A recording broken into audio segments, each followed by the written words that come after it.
In this video, we will look at the platforms where you can find bug bounty programs.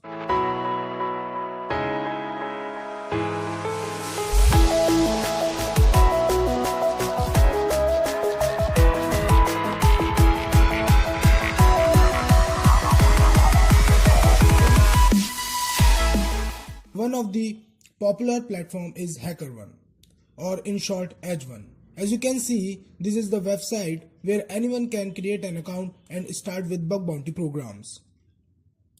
So as we click on this tab for hackers and go to program directory, you will see a lot of programs.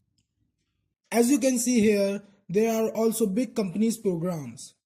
Minimum bounties are also mentioned. There are also some programs which do not provide bounty but gives point in return, and points are beneficial in HackerOne. So here is Yahoo, Uber, Twitter, Adobe. Let's click on one of the program and see what are policies. So here is Yahoo's bug bounty program, and you can see policy are mentioned here, and there is a lot of things in policy. The first thing is Yahoo bug bounty program rules, then reporting rules, then in scope domains and properties. This means what are the domains that are in scope, and here out of scope domains, that means what are the scope that are not eligible for bounty or that are not eligible for even testing.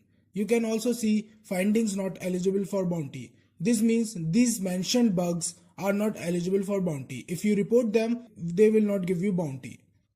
And there are also rewards and legal.